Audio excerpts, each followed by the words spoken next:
Another edition of Coach's Corner, brought to you by My Game Day Collections, mygamedaycollections.com. They offer styles that are comfortable and an alternative to women's basic tees and hoodies, also some men's clothing as well. They offer up to 8% back on royalties should a school sign up with them, so it's a nice little fundraiser way there. First return is free, customer service is local, you're dealing with a local company. So mygamedaycollections.com. On this episode, I am pleased to be joined with Elkhorn South football coach Guy Rosenberg. Coach, how are you today? Doing great, Mike. Thanks a lot for having me on. I'm excited to get a chance to talk some football. During back of the dark days of March and April, you wondered what was going to be going on at this point of the summer. So it's exciting to be talking some football. Yeah.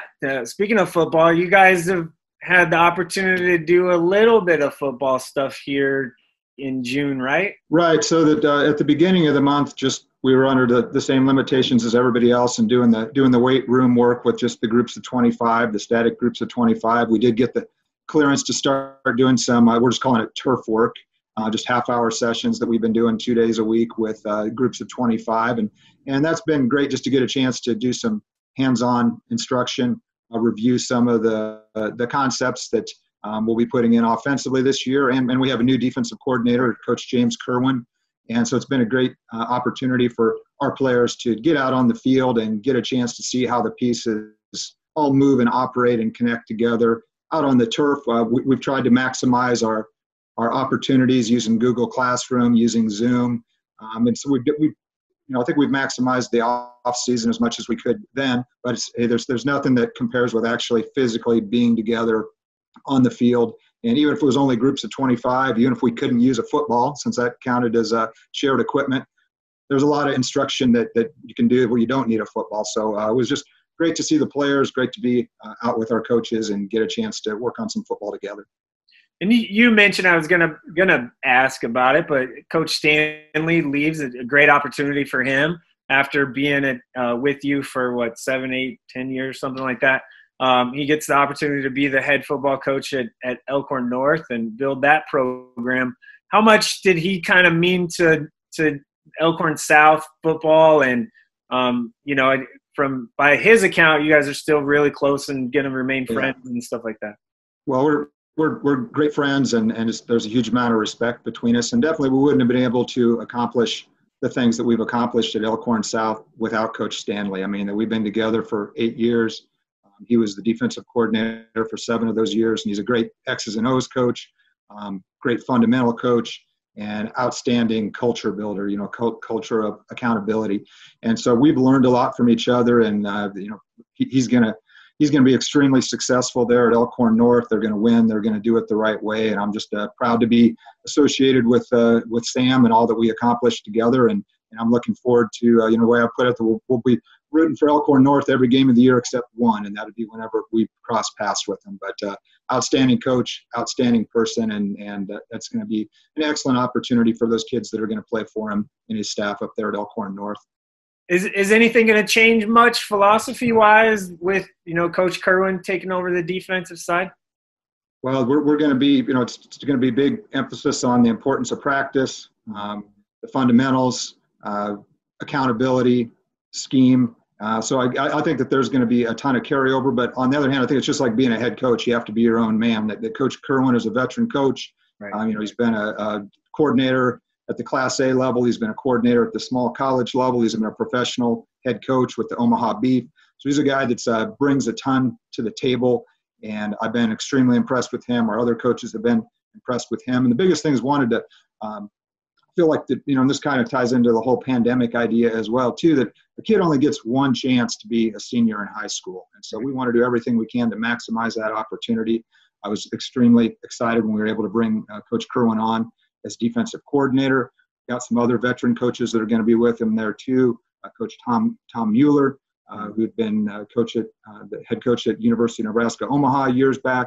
I'd also been the D coordinator there and at several other colleges. Coach Mark Waller's come on staff for us, that was a long-term head coach at Lincoln North Star and has 25 plus years of experience as a head coach at the high school level. And of course got some of our coaches that that we've all been here together the whole time I've been here, like Coach George Drennan, Coach Lauren McFadden. We got Coach Jason Fuller will be back and do an outstanding job for us, and also Coach Brian Vance, who's done an amazing job with our freshman program, is going to be our head JV coach and is going to work with receivers. So we feel like we've got a great staff in place, and just we're excited to get a chance to not be on Zoom together, but have more of those opportunities where we can all be out on the field together working to get our team better. Yeah. Speaking of on the field, and I'm sure practices won't change much. I will say just attending an Elkhorn South practice, and I like to go to practice more than I like going to games. I think you can kind of glean a little more out of it. But your practices are extremely efficient, and obviously by design, right? Right. Well, we want to maximize that opportunity, and I feel like that our players have really bought into the idea of how practice transfers over to game night. And so we want to practice at the highest, most efficient tempo that we can, and feel like that we practice at a high enough tempo that we don't need to do conditioning at the end of practice, because if we're doing it right, the kids are getting all their running in. They're getting better at playing football by playing football instead of just running back and forth across the field. So I think that efficiency is there. And again, that's a big belief we have too, is that everybody's got the same 24 hours in a day. Every single team across the state, no matter how great the coach is, they haven't figured out a way to manufacture more time. And so we got to get the most out of that and really look for that transfer for the players of, hey, we do this drill for this reason. When we're going through and watching film, you can see that drill transfer over to the field. And so I think that's just of having a group of coaches that love football, love working together, and getting all those guys, and just, again, feel like for practice too, of being as efficient as we can, but covered as many situations as we can, and as many contingencies as we can, because I think in some ways too that also transfers over to this summer. That we talk about, hey, control what you can control. There's been things that have been out of our control. Well, what do? We try to maximize our productivity within that situation. And it's even like the same thing too, preparing for game night. You prepare all your contingencies when these situations arise.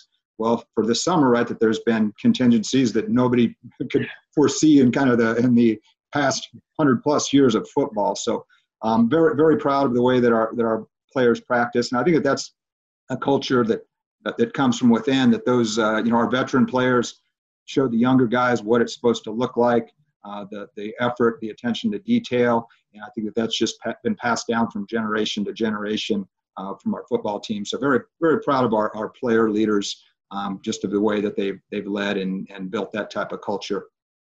Speaking of players, for me, in my opinion, I'm not the coach, but the strength of your team is offensive line coming back this year. You have 3 really good ones. The one that probably gets overshadowed a little bit is Cooper Taylor. And then Isaac Zadiska at center, who I think is phenomenal. Right. And then Big Teddy. Am I right in saying that that's, the strength of your team?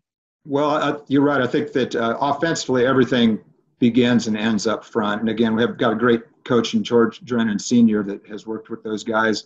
Again, that Teddy started every game at left tackle since he was a sophomore. Isaac has pretty much been in there since day one as a sophomore at center. And as you mentioned too, Cooper Taylor, I agree, underrated player that up until he got dinged up at the end of last season, in the last regular season game, he had started every single game in his career at right tackle. So you can't put a price on experience that those guys have. Carter Richardson's another veteran lineman that we have coming back, Sam Hoskinson.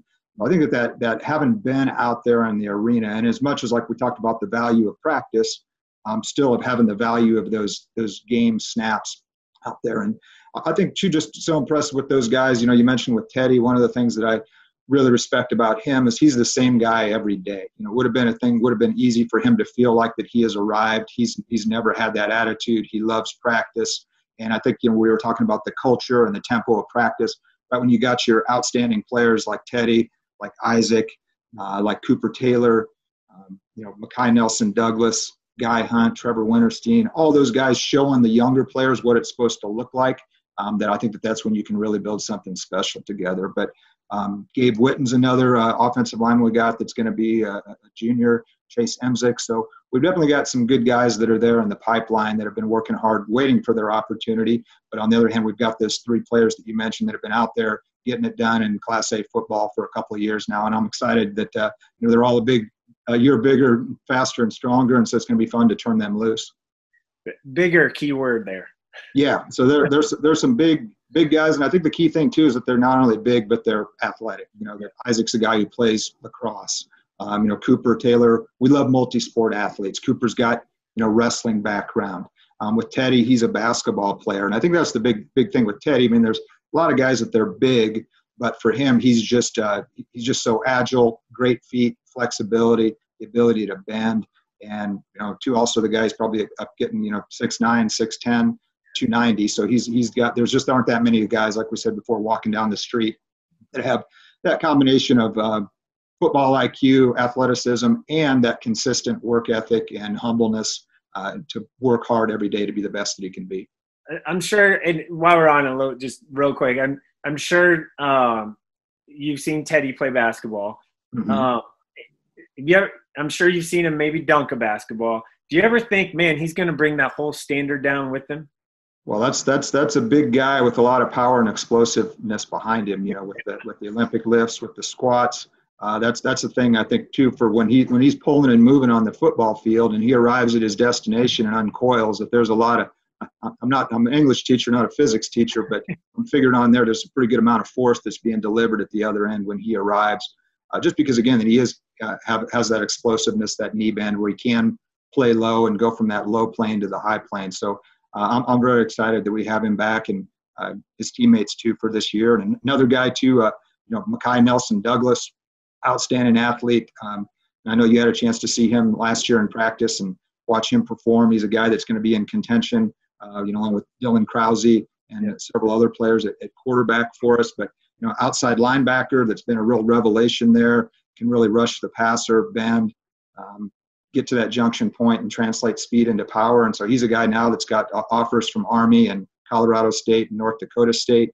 So real excited to see him. And again, Dylan Krause, outstanding athlete at quarterback that was dinged up last year and didn't have the season that we thought that he would going in, not due to any type of effort on his end. He gave great effort and was very prepared for the season, just kind of got nicked up and wasn't able to get clear of that. But he's going to be in contention at quarterback. Mackay is, Dylan Warren, Will Stratus, and I think also Cole Eaton, who's a sophomore and outstanding baseball player. That those are all guys. I mean, we got a very, very strong, talented quarterback room, and whatever guys don't end up being at quarterback, we're going to look to get them on the field because they're athletes and football players who know the game. You love just putting a bunch of athletes out there all over the field. Well, I really think that's too when just the way that football is headed. I think it's kind of the positionless athlete, right? We want guys that can line up in the slot on offense, that can be a receiver and can be a running back. The same thing for hybrid guys like Mackay, Coy Wilkie, guys like that at the outside linebacker spots, where if they're able to, play in space, they're able to come down and be a box player. Eli Small, Sam Hoskinson, Bo Weisler, those are all just those athletic space players that I think that have versatile skill sets. And that's, not only the fact that they're excellent athletes, but hard workers who've developed those skills in the off season. So I'm looking forward to getting those guys out in space and turning them loose. I'm glad you brought up Mackay because, man, he can really get to the quarterback. Oh yeah, and just with the game the way that it is, I mean that's people are looking for guys that can protect the passer and guys that can get to the passer because everything now flows through the quarterback. So you really want to be able to disrupt as much as you can. And Mackay's had a great off season and really loves playing defense. And again, I've had a chance to talk to a lot of different college coaches, and they're really impressed with the way that he plays the game. And I think too that important to remember with him watching his film that he really hasn't had a chance to play that much defense throughout his career. That he came up as a quarterback.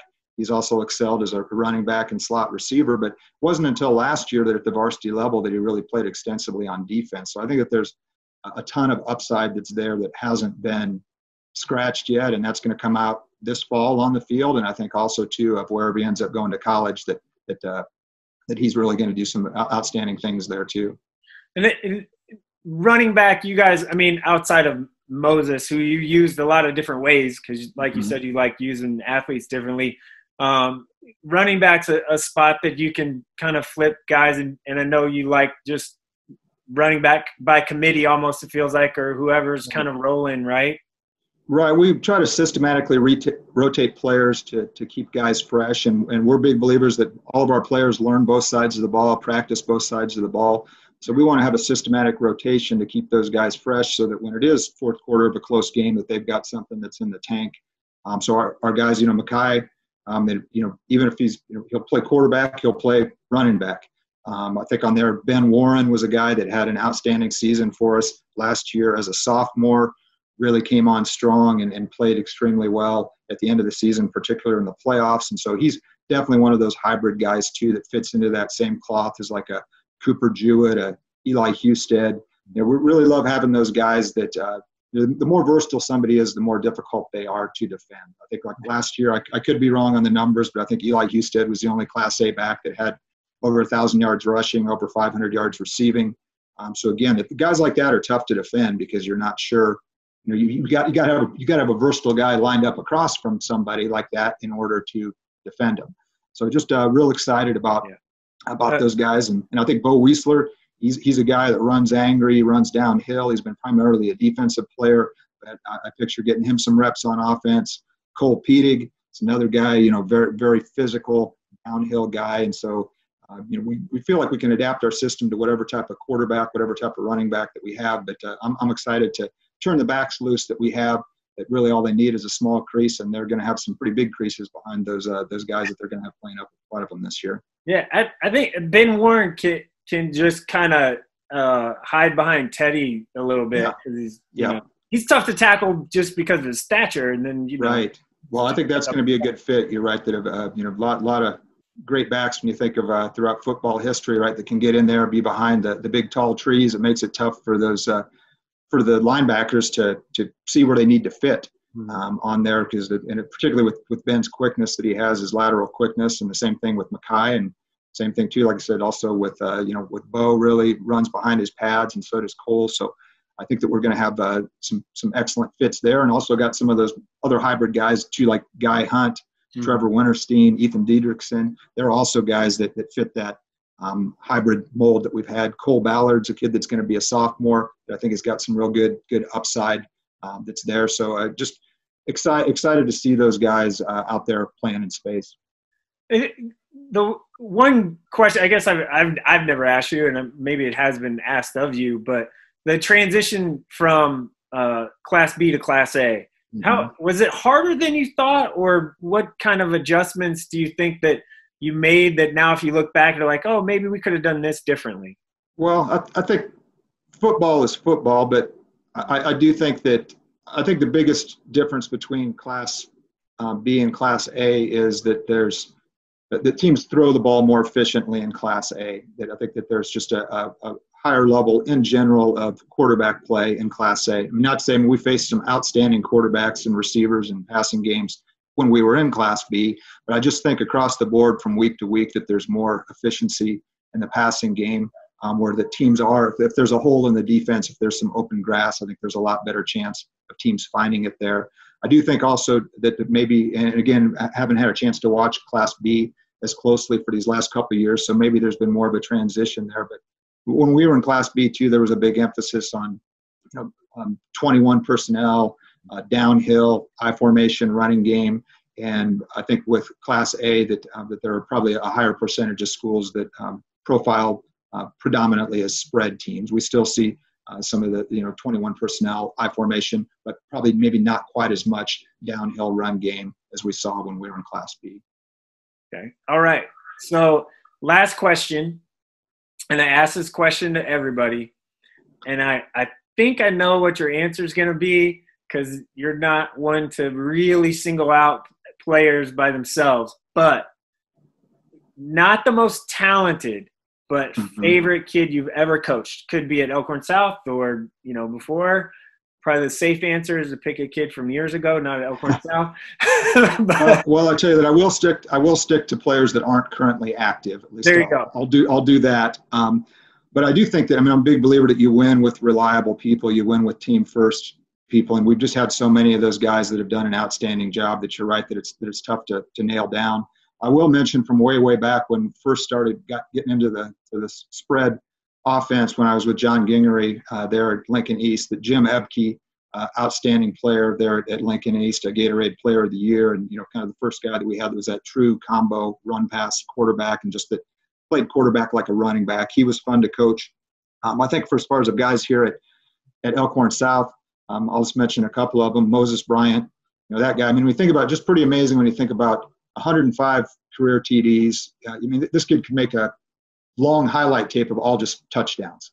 But I think that the thing that's so great about that is he was never about the numbers. I never heard him mention carries, touches, TDs. And I think for him, big thing that always kind of played his best when the lights were the brightest. And so that was fun to be around. And there were some of those games where some of those big games late in the season where he was kind of nicked up and played through it. But the guy I mentioned too is Braden Wright. Braden Wright at quarterback. I think there's just so many things there that he's the closest that I've coached to like a Tom Brady, a Joe Montana, that I'm a real big believer that, panic is contagious, but so is calm. He was always so calm at the biggest moments. That transferred over to his teammates. And I think too with a quarterback, to me, the way you evaluate a quarterback is how does he perform on the road when you're behind against a quality team in the playoffs.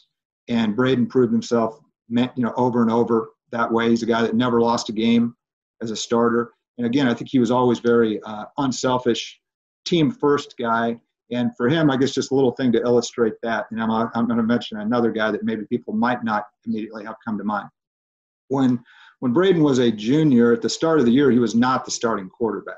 Right. Connor Ebling was. And Connor Ebling was off to a great start. I think through the first 5 games, he was our starter, had 10 TD passes, 1 interception, was on his way to an all-state season. He hurt his back, and we thought he was done for the year. He told me, "Coach, I'm done. The season's over."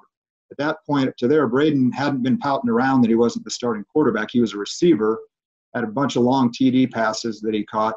Well, Connor Ebling gets hurt. Braden becomes the starter, comes in there, never loses a game the rest of his high school career. But here's a real testament to that I want to mention for Connor Ebling. So he ends up getting surprise clearance once we're in the playoffs and comes and, "Coach, I'm cleared. I can play." We always talk about team first. He could have torn that team apart if he wanted to. Could have come back and said, "Hey, Coach, I know Braden's been starting. He's been playing well, but I was the starter. I thought you couldn't lose your job to injury."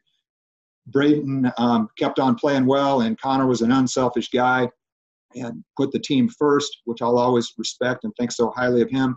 And he ended up being the guy for that first state championship that he went out and took the final knee for that. And I think that just he's what our program is all about.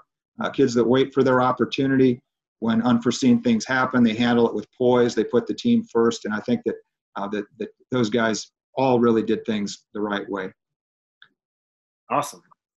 That was a great answer. I knew you'd mention a couple guys in there. I just knew it. Well, and it is a thing too. When I think of guys too that were battlers. Where you talk about the offensive line, guys like Evan Peterson. Just 100 miles an hour the whole time. Luke Zipke, throwback player. Shane Henderson.